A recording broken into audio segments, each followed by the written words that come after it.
Tampon sur le passeport, on voyage en première.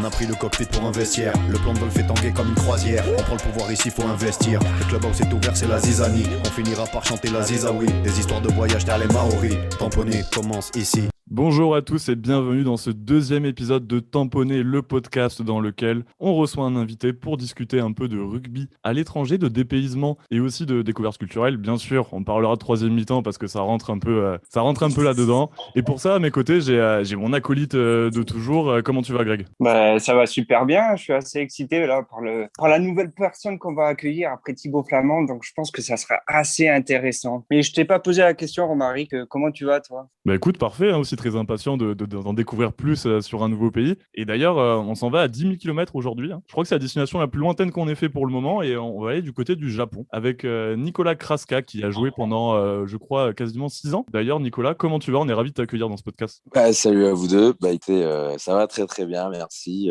Ça fait plaisir d'être de retour en France. Nicolas, du coup, dans ce podcast, on va passer par plusieurs un peu rubriques pour pouvoir évoquer tout ton parcours, du coup déjà rugbystique, et puis aussi, bien sûr, ton parcours qui va nous intéresser un peu plus, qui va être toute la grosse partie sur le Japon. Pour ça, on va commencer avec une petite présentation du coup de ton passeport rugbystique, ensuite enchaîner avec à domicile ou à l'extérieur, là où on va te lancer sur plusieurs thèmes et tu devras choisir du coup entre le domicile et l'extérieur. Ensuite, on se baladera dans le triangle des Bermudes avec plein de questions dans lesquelles tu nous donneras 3 réponses et on en discutera ensemble. Et on terminera par Tamponne ton voyage dans lequel tu auras un peu quartier libre pour nous donner ton avis vraiment sur cette aventure que tu as pu vivre. Et on passe du coup, je pense, à la présentation de l'invité.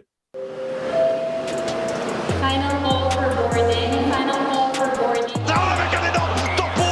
Il n'y a pas eu de voyage à vide. Le passeport de l'invité. Et du coup, Nicolas, tu es né, bien sûr, là, on va en discuter ensemble, donc n'hésite pas à me répondre Ok.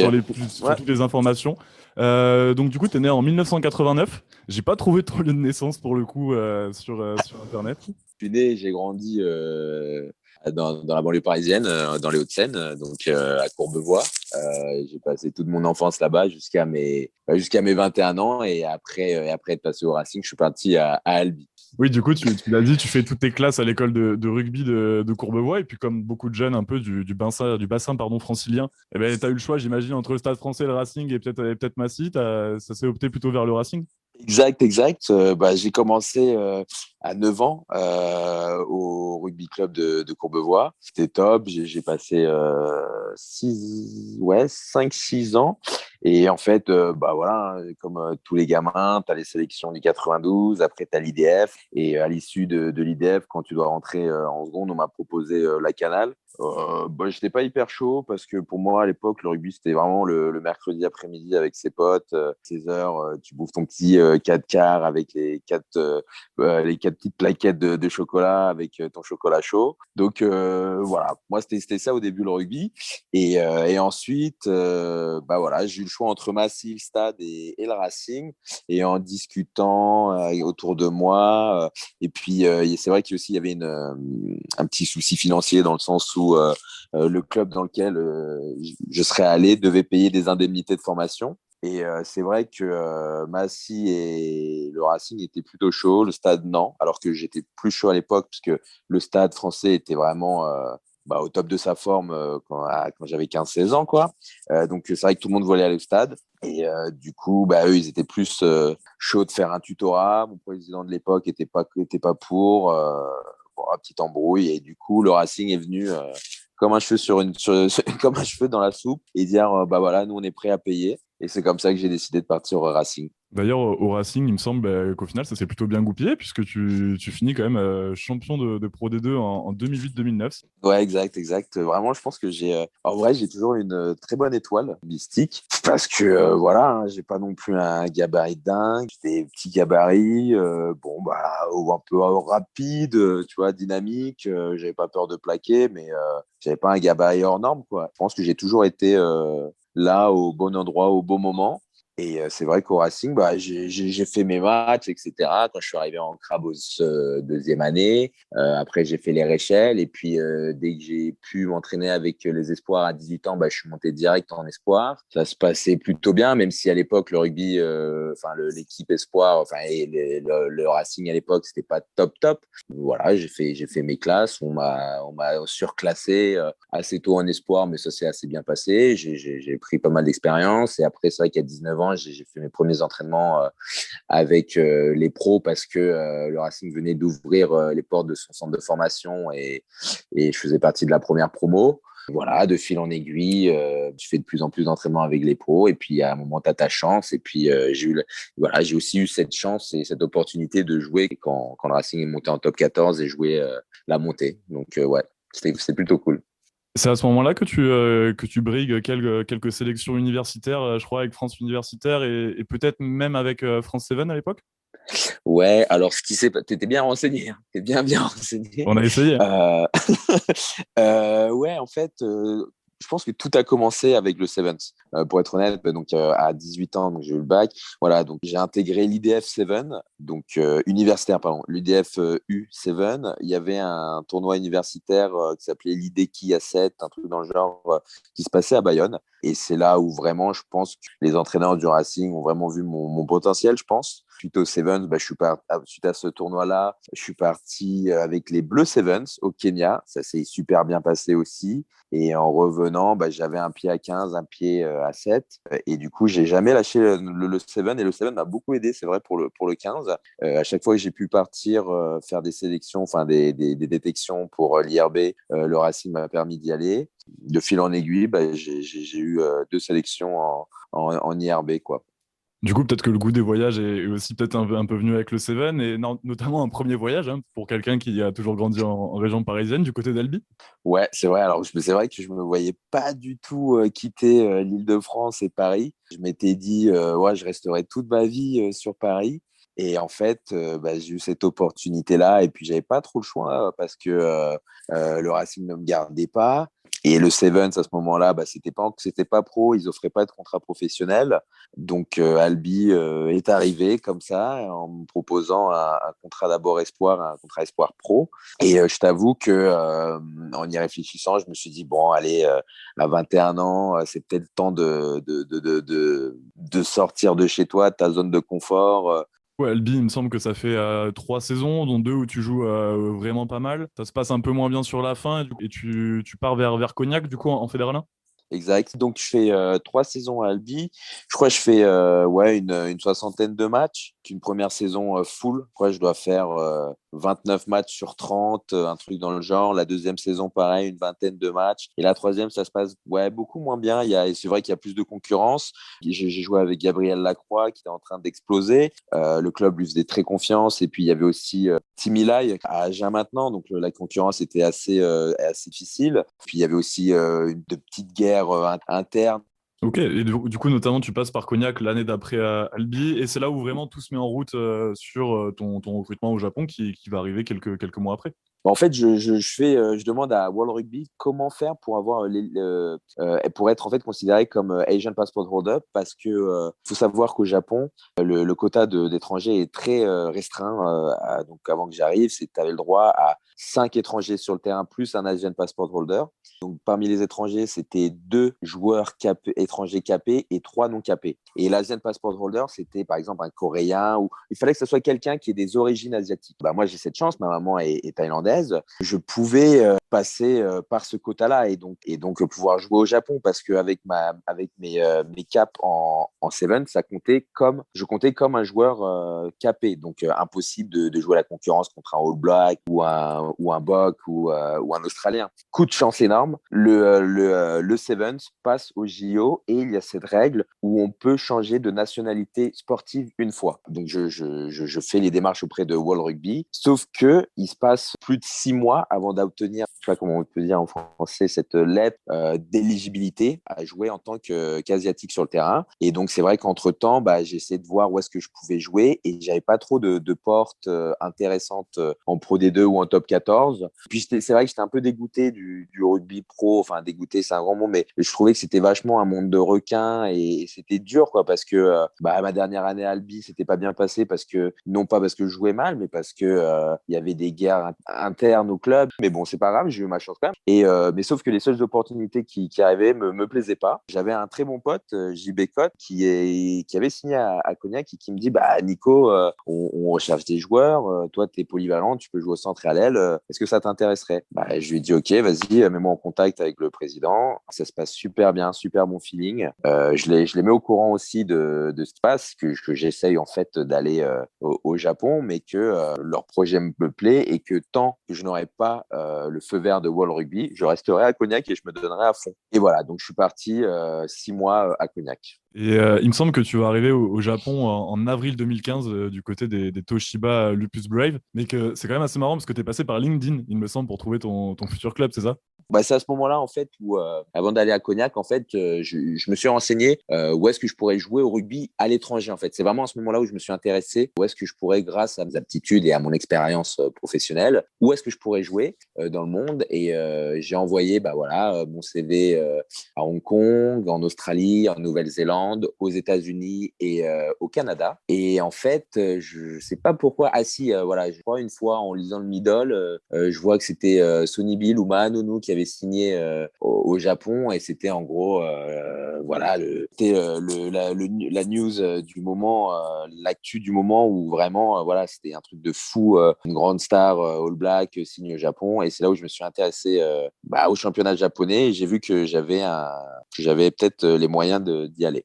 Donc, avant même de chercher un club au Japon, en fait, je suis d'abord passé par le World Rugby pour avoir ce papier-là. Ensuite, une fois qu'ils me disent, ils m'ont donné les démarches, je les ai suivis et j'étais en attente, et maintenant, il fallait me trouver un club. Mon agent de l'époque me dit, non, je sais pas, si tu veux aller en Angleterre ou en Italie, j'ai peut-être des contacts, mais au Japon, j'ai que dalle. Je lui ai dit, ok, donc je me suis démerdé tout seul. Je suis allé sur LinkedIn et j'ai tapé dans la barre de recherche Japan Rugby Coach. J'ai eu une dizaine de profils. J'ai cliqué sur chacun d'entre eux. J'ai envoyé mon CV, mes clips et une petite lettre de motive. Et j'ai été vachement surpris parce que j'ai reçu 10 réponses. Bon, après, sur les 10 réponses, j'avais 9 réponses négatives. Et il n'y en avait qu'une, c'était celle donc, de Toshiba Brave Lupus. Et c'était Joe Barakat qui entraînait à ce moment-là et qui m'a dit, salut Nicolas, écoute, qu'est-ce que tu fais en avril? Mais c'était en 2014, donc avant d'arriver en fait. Parce que là, j'arrive en 2015, mais en 2014, c'est là où je fais la recherche. Et donc, juste avant d'aller à Cognac aussi. Donc, il me dit, écoute, viens en avril faire une semaine de test. Donc, c'est là où je vais au Japon pour la première fois en 2014, en avril 2014. Je fais une semaine de test. Tout se passe bien. Et il me dit, on te signe à la fin de la semaine. Je suis comme un dingue et tout. Et en fait, au moment de signer, c'est là où il me manquait ce fameux papier d'éligibilité pour jouer en tant qu'Asian Passport Holder. Je rentre en France, c'est là où je suis obligé de refaire les démarches auprès de World Rugby et c'est là où je joue en fait à Cognac, le temps d'obtenir ces papiers. Donc en gros, avril, donc du 1er juillet 2014 à janvier 2015, je suis à Cognac et je reçois en fait cette lettre, cette confirmation, je crois que c'était le 24 décembre. C'était le 24 décembre, ouais. Un beau cadeau de Noël. Et un plus beau cadeau de Noël que j'ai pu avoir dans ma vie. Et donc, à ce moment-là, je dis au président de Cognac, Lilian, j'ai reçu le confirmation, je vais partir au Japon. Et il me dit, OK, Nico, mais juste, il faut que tu joues le match contre Saint-Jean-de-Luz et il faut qu'on se maintienne, sinon on va redescendre en fait 2. Je lui dis, il n'y a pas de problème. Je vais jouer les matchs qu'il faut. Je vais faire mon possible pour vous aider à vous maintenir, mais je partirai pas avant. Je crois qu'on gagne de 3 points ou d'1 point, genre sur la sirène, on marque l'essai libérateur et on gagne chez eux et on est maintenu en fait d'une. Et après, 3 semaines, enfin 1 mois plus tard, le temps de préparer mon déménagement, je partais à ce moment-là au Japon. Du coup, tu vas passer 4 ans du côté de cette équipe de Toshiba, dont notamment une finale de Top League.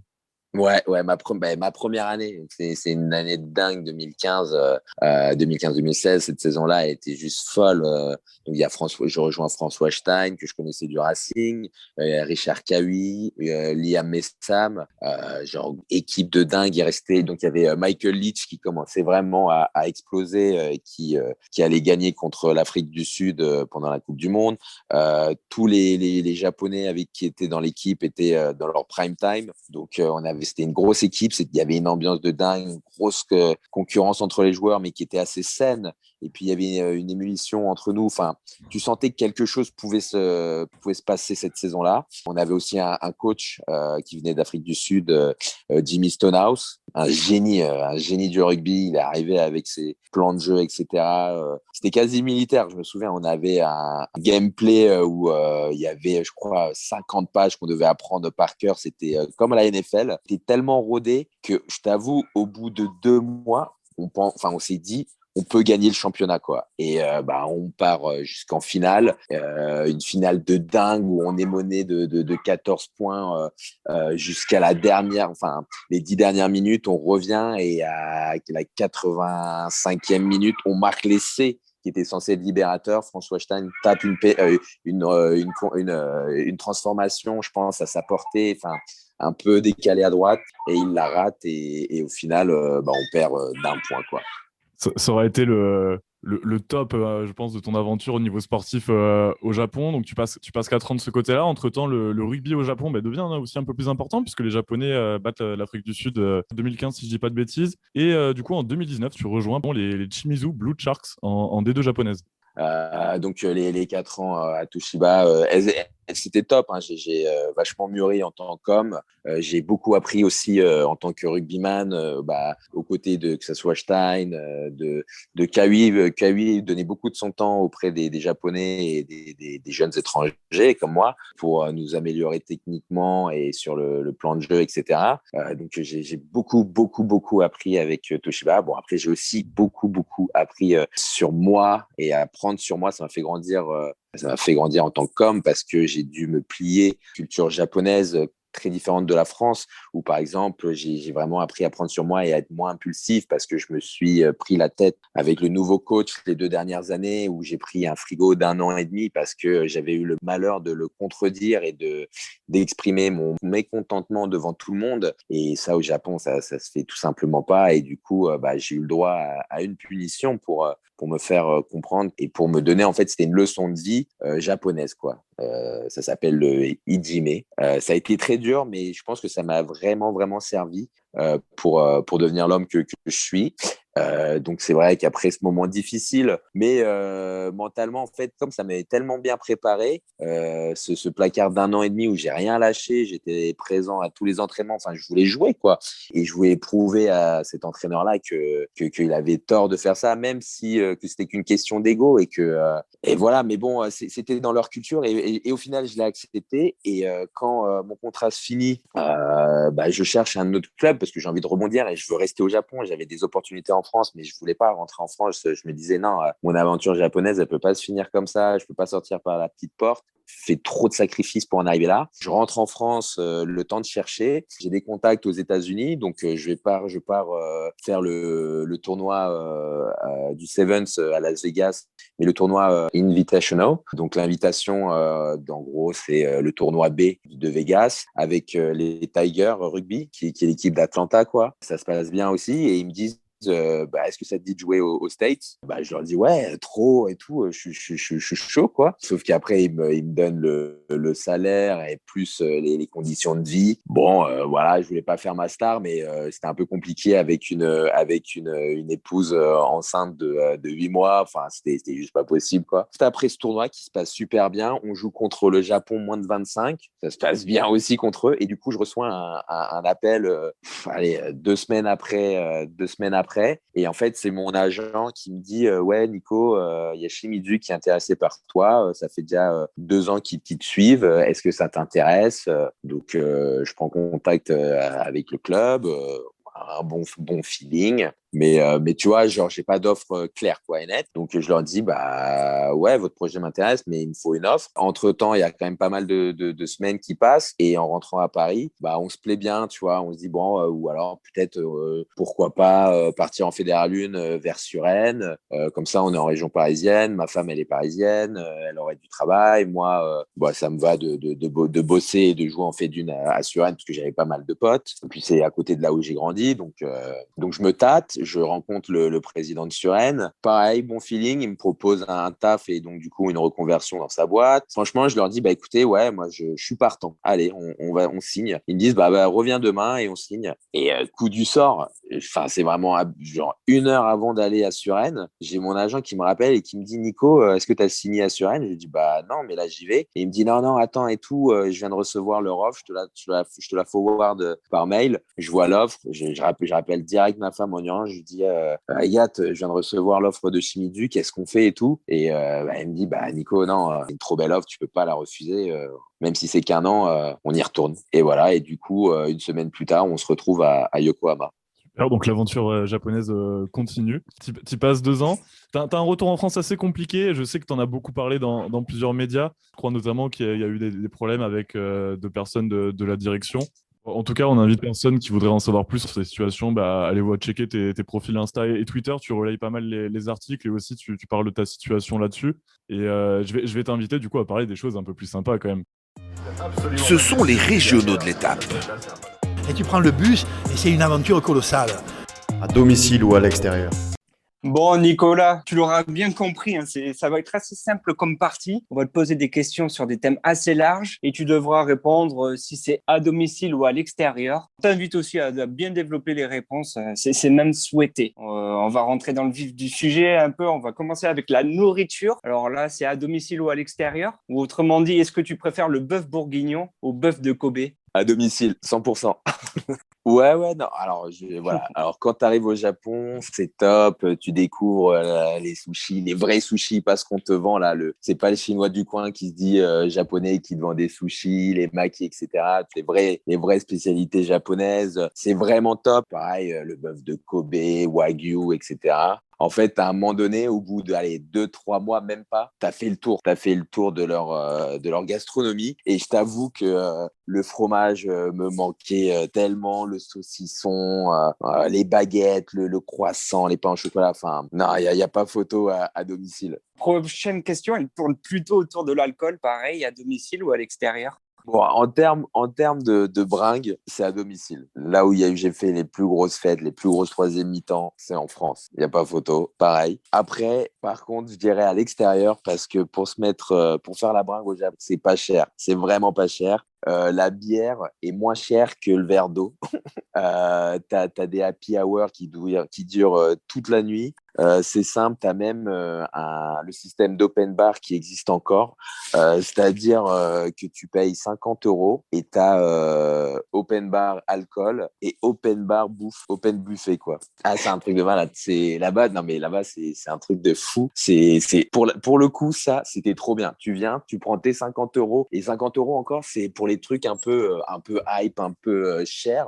Mais genre, tu peux trouver all you can drink pour franchement 15-20 €. Bon, après, je te garantis pas l'état de ta tête le lendemain matin, mais voilà.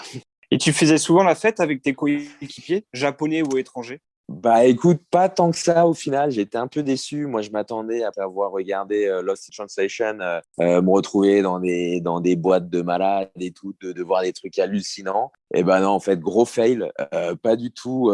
C'est assez calme en fait. C'est pas des gros bringueurs en fait, les Japonais. J'ai été hyper déçu. Je me rappelle d'une fois où on est en vacances, je sors un jeudi parce que pour moi, le jeudi soir, c'était fête étudiante dans le sud, quoi. Et je sors un jeudi et je me retrouve, on est avec mon pote. Je crois on était 10 dans la boîte en comptant le DJ et la serveuse. Et ça t'arrivait pas de faire la fête aux alentours d'Halloween? Ouais, j'ai eu la chance de le faire une fois. J'ai eu la chance de faire une fois Halloween. C'était mais n'importe quoi. J'étais à Shibuya. C'était mais blindé. J'avais l'impression que c'était Coachella ou le Burning Man Festival à Tokyo, quoi. C'était énorme, genre. Et puis là, les Japonais étaient hyper ouverts. Ils viennent te parler et tout. Enfin, j'avais l'impression que c'était un autre pays que je découvrais ce jour-là.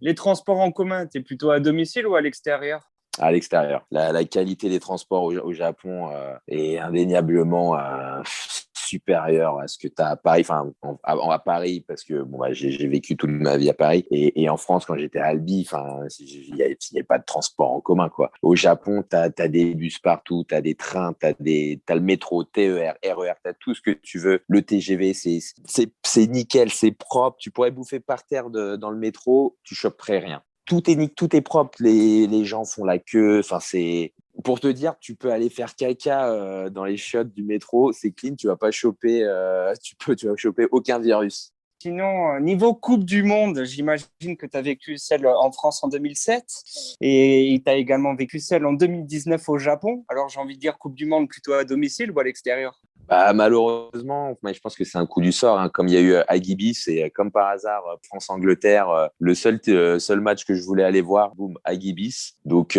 Coupe du Monde personnellement un peu raté, donc je dirais à domicile. Le typhon, ouais, c'était voilà. un très très gros typhon, genre un énorme typhon qui a ravagé une bonne partie de la côte sud, je crois, du Japon, et même à Kawasaki, donc à 10 km de là où on vivait, il y avait 1 mètre d'eau dans la ville. Et toi, en tant qu'expatrié français, tu l'as pas trop vécu cette Coupe du Monde ou t'avais pas trop suivi? Si, on est allé voir les matchs. Si, je suis allé voir France-Argentine aussi. Et puis, j'ai regardé les matchs du Japon, bah, du coup, avec les mecs du club. Mais voilà, c'est pas la même ambiance, je sais pas, qu'en France. Tu vois, tout est dans le respect, tout est dans le contrôle de soi dans les bars. Plutôt culture française ou culture japonaise? Ouais, non, à domicile, mais avec un petit peu d'extérieur.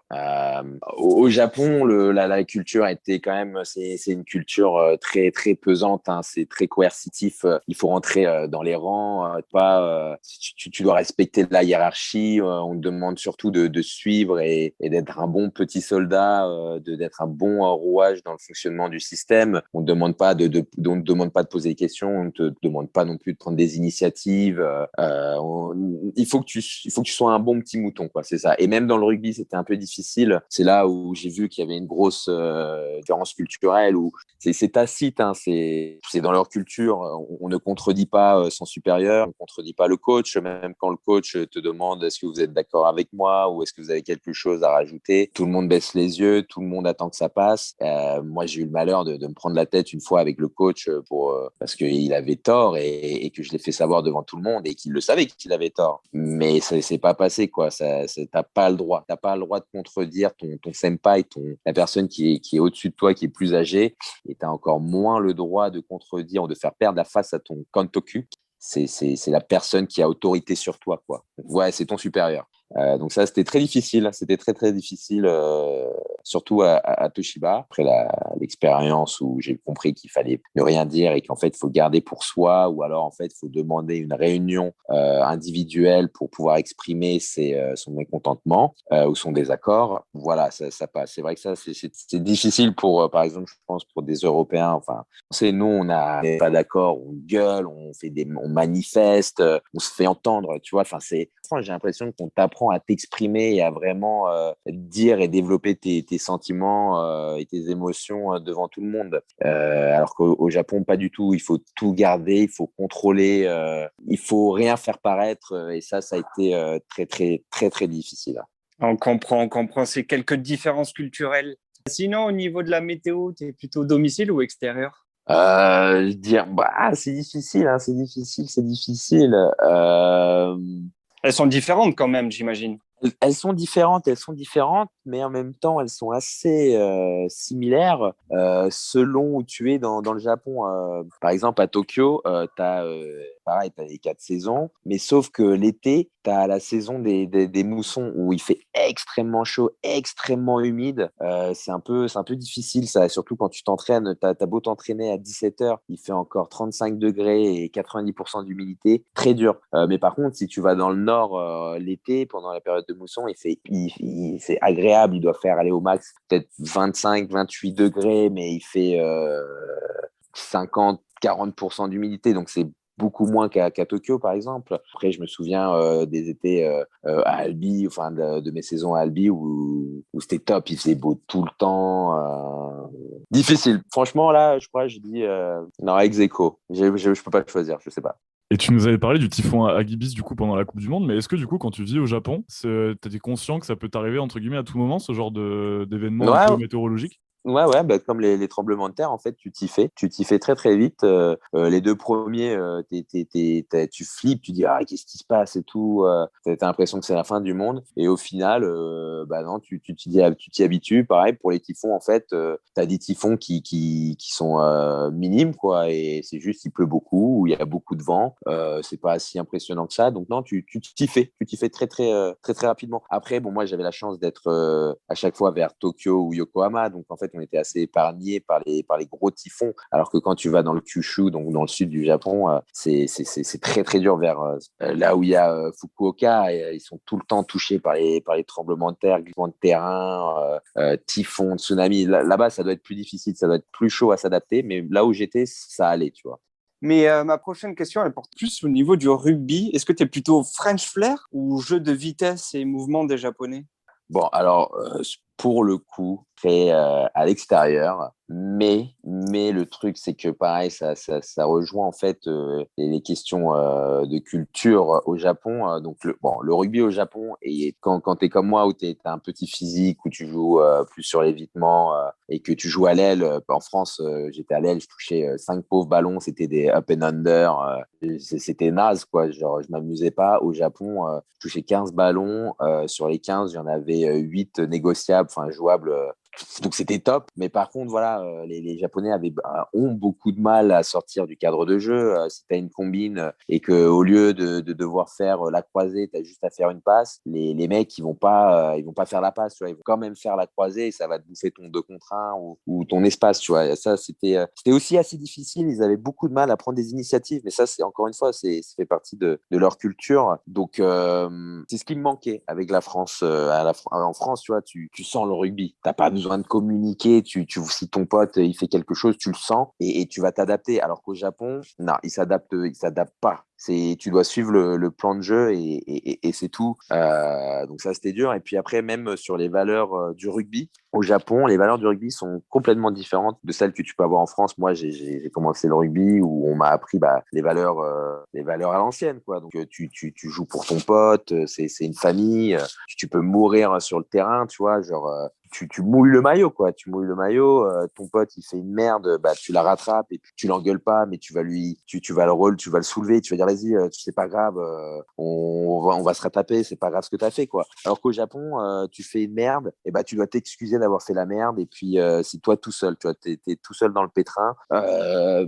Les Japonais, en fait, ils jouent à fond pour eux. Pour que l'équipe joue bien, mais ils jouent pas à fond pour toi, pour ton pote. Je sais pas si j'arrive à bien me faire comprendre là-dessus. C'est très individuel en fait. Ils sont, c'est l'individu joue à fond pour, en gros, on va dire, pour pas se faire taper sur les doigts à la fin du match et pour que le système soit bien huilé. Mais si tu veux, si ton collègue il fait une bêtise ou il fait une erreur, le Japonais il va pas forcément essayer de rattraper l'erreur. Il va dire pourquoi t'as raté ton plaquage ou pourquoi t'as pas fait la passe comme c'est prévu. Alors que l'étranger, il va rien dire et il va essayer de rattraper l'erreur de son collègue, quoi. Pareil, au Japon, il n'y avait pas de bagarre. Je dis pas que c'est bien de se battre, hein, loin de là. Mais il n'y avait pas ce sentiment, tu vois, où tu as l'équipe derrière toi. Si on t'emmerde, tu as toute l'équipe qui est derrière toi et qui va te protéger, qui va te soutenir. Au Japon, quand tu te chicanes avec quelqu'un, en fait, t'es à deux. Tu as l'impression que c'est du hockey sur glace, tu es tous les deux et basta. Et puis c'est tout, quoi. Les autres, ils te regardent et tu n'as pas de soutien, en fait.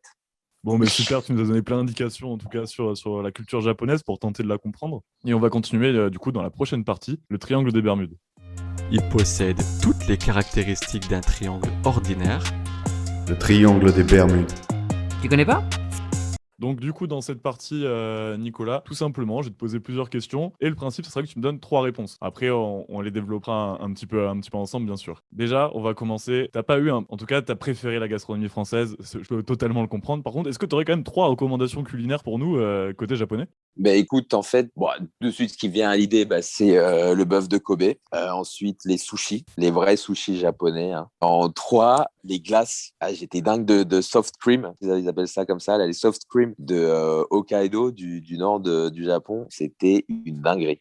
On se les note alors, hein, pour dès qu'on pourra voyager un petit peu plus, on ira faire un tour et checker tout ça. Ensuite, tu nous as parlé, bien sûr, mais que tu avais eu peut-être des envies, tu vois, de partir à l'étranger plus jeune, en tout cas peut-être de faire un Erasmus ou quelque chose. Ça n'a pas été le cas vu que tu commençais une carrière de rugbyman professionnel. Est-ce que tu avais déjà 3 destinations potentielles d'Erasmus en tête? Les States, en premier lieu, les États-Unis, parce que je trouvais ça dingue, le sport. J'étais fan de NFL, enfin de football américain, et je regardais un peu la NCAA quand j'étais plus jeune, et je me disais, j'aurais vraiment, vraiment aimé vivre ça, être dans un grand campus américain avec des matchs à 100 000 personnes, tu portes ta team et tout. Même ça me faisait rêver les soirées de frat, je trouvais ça fou. Donc ouais, les States en premier lieu, j'aurais bien aimé partir là-bas.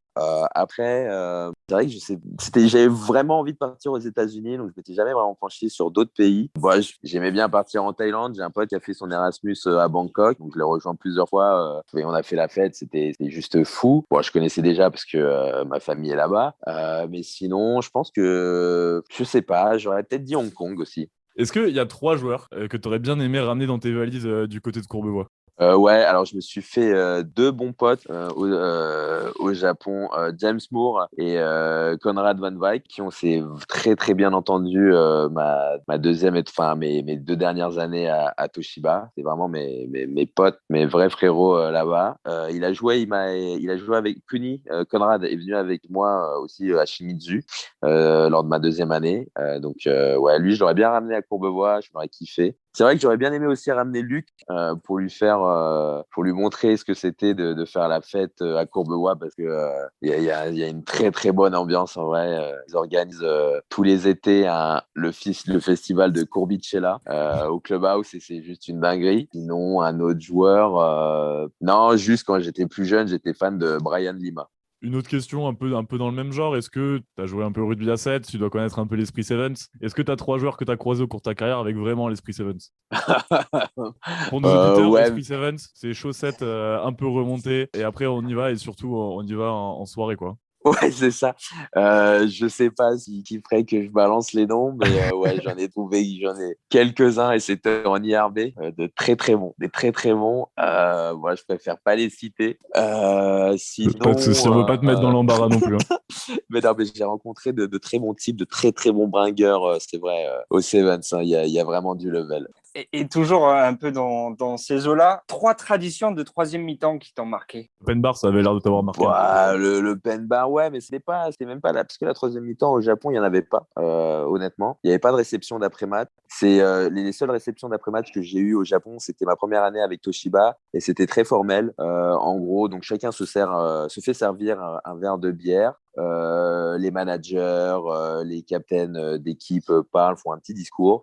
En gros, après, donc une fois les discours finis, tout le monde lève son verre et dit Kampai. Tu bois ou tu bois pas ton verre, juste tu fais chin-chin avec les autres. Et voilà.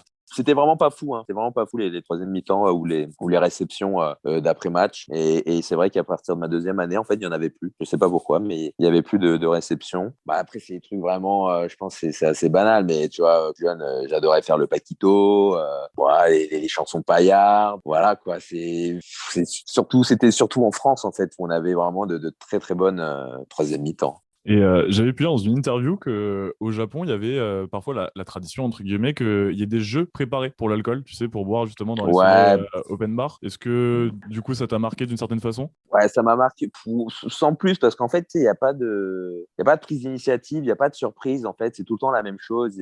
Les rookies, donc les jeunes joueurs qui viennent d'arriver, organisent tout, c'est-à-dire qu'ils servent l'alcool, ils servent à manger, ils doivent préparer pas des pièces de théâtre, mais des petites jokes, quoi. Ils font des blagues, ils font des jeux, etc. Mais en fait, il n'y avait pas de suspense, ça débordait pas pareil. En gros, on faut arriver à 8h, tu arrives à 8h, tout le monde est là, à 18h moins 5, tout le monde est assis, et ça commence vraiment à 18h pile poil, et puis ça finit à 21h30, et puis à 21h30, tout le monde rentre chez soi bien calmement. C'était pas fou, il n'y avait pas de débordement, c'était tout le temps la même chose, donc ça m'a pas plus marqué que ça. C'était fun, hein, je dis pas le contraire, c'était fun, mais au final, je pense que je préférais sortir avec les étrangers s'amusait quand on allait dans des bars comme ça ou se faire des karaokés qui étaient très très drôles. Non, honnêtement, moi, mes plus belles troisième mi-temps, c'est en France. C'est à Albi, c'est même quand j'étais en espoir, c'était fou, c'était très très fou. Il fallait être très fort, mentalement et physiquement en troisième mi-temps en espoir au Racing. 3 terrains ou stades qui t'ont marqué? Le premier stade complexe Jean-Pierre-Yves à Courbevoie, là où j'ai commencé le rugby, parce que c'était mon premier stade de rugby, c'était la première fois que je jouais à un stade de rugby. C'est ce qui m'a fait aimer le rugby, hein. Vraiment Courbevoie, je le répète à chaque fois, mais c'est mon club de cœur, donc en premier stade, c'est là-bas. En 2, Yves du Manoir, mon premier match professionnel. Stade plein, pelage plein, c'était juste hallucinant. Je venais d'avoir 19 ans, j'étais un gosse, quoi. Je vivais un rêve. Quand je joue mon premier match pro contre Bourg-en-Bresse et qu'on est champion de France de Pro D2, qu'on reçoit le bouclier, stade plein, un vrai rêve de gosse. Et en 3, c'est difficile parce qu'en fait, il y a plein de terrains tous les terrains m'ont marqué, quoi. J'ai toujours de bons souvenirs. Mais je pense que ceux qui m'ont marqué le plus, au final, c'est les premiers stades quand j'ai commencé ma carrière. Donc, je pense que c'était à Dubaï. Ma première sélection à Dubaï contre les Néo-Zélandais. C'était le deuxième jour de tournoi. Midi, il y avait 50 000 personnes. C'était le feu dans le stade. C'était impressionnant. Ok, super, merci de nous avoir, en tout cas, merci de t'être prêté au jeu du triangle des Bermudes. Et on va passer du coup à notre dernière partie, qui est Tamponne ton voyage. Alors, Martinique, Jamaïque. Je sais pas, n'importe, le plus loin possible. Cantal looks so beautiful. Tamponne ton voyage. Bon, on l'a bien compris pendant cette émission, tu as quand même apprécié le fait de jouer au rugby à l'étranger et notamment au Japon. Mais on va te laisser une petite minute pour faire la promotion du rugby à l'étranger. Malgré les dernières actus que j'ai en ce moment et que c'est pas hyper reluisant pour le Japon, j'encourage qui veulent aller jouer au Japon d'y aller. Très honnêtement, c'est là-bas au final qu'on joue le vrai French Flair. En ce moment, c'est au Japon que le rugby le French Flair se développe le mieux. Honnêtement, ça a été le meilleur choix de carrière que j'ai pu faire et c'est vrai que si j'avais pu aller au Japon avant, j'y serais allé. C'est pour dire à quel point je me suis éclaté là-bas pratiquant ce rugby de mouvement, de passe, d'évitement. C'était honnêtement un gros kiff, quoi. Non, j'ai aucun regret malgré mes déboires avec Niki et Yohei qui m'ont escroqué, qui escroqué tout le monde. Vraiment, c'était deux mafieux, mais ça entache un petit peu mon expérience, mais dans 10 ans, quand je reparlerai du Japon, je m'en souviendrai même plus. C'est pas ça que je vais retenir, quoi. Moi, je vais retenir cette finale, les mecs que j'ai rencontrés, le fait d'avoir joué avec les plus grands joueurs du monde, d'avoir découvert une autre culture et d'avoir joué dans un pays qui se trouvait à 10 000 km de chez moi. Donc non, c'est la personne qui a l'opportunité de jouer au Japon, il faut qu'il y aille les yeux fermés. Écoute, je pense qu'on peut te remercier. Hein. Tu t'es très bien débrouillé pendant cette petite minute. On a très bien compris que voilà, malgré ce qui t'est passé récemment, mais que ça reste un super bon souvenir et que peut-être que ce soit Romaric ou moi ou d'autres personnes qui écoutent ce podcast, on ira jouer au Japon, hein, espérons-le. Parce que apparemment les troisième mi-temps sont assez intéressantes. Enfin, les prix de l'alcool, c'est ce que j'ai retenu. Je sais pas ce que tu as retenu, Romaric. Moi, j'ai retenu que troisième mi-temps, c'était pas ouf, qu'il fallait du cardio, que du coup, il n'y avait pas de bagarre générale. C'est ça le temps pour les secondes lignes, hein, quand même, hein, le Japon. Mais sinon, à part ça, ça a l'air vraiment top quand même de découvrir en tout cas une nouvelle culture et on peut vraiment s'y plonger en jouant au rugby là-bas. Merci beaucoup, Nicolas, d'avoir pu à ce podcast. On aurait aimé discuter avec toi encore, je pense, 2-3 heures, rien que sur ça. Mais on va essayer de condenser tout ça, histoire de faire un petit podcast très sympa à écouter. En tout cas, merci beaucoup de te prêter au jeu. Merci à vous deux. Non, c'était vraiment une bête d'expérience. Franchement, à refaire, si jamais vous avez d'autres idées ou quoi, je suis vraiment partant. Et merci beaucoup en tout cas d'avoir suivi ce podcast et rendez-vous au prochain épisode. Tampon sur le passeport, on voyage en première. On a pris le cockpit pour un vestiaire. Le plan de vol fait tanguer comme une croisière. On prend le pouvoir ici, faut investir. Le clubhouse est ouvert, c'est la zizanie. On finira par chanter la zizaoui. Des histoires de voyage derrière les Maoris. Tamponné, fini ici.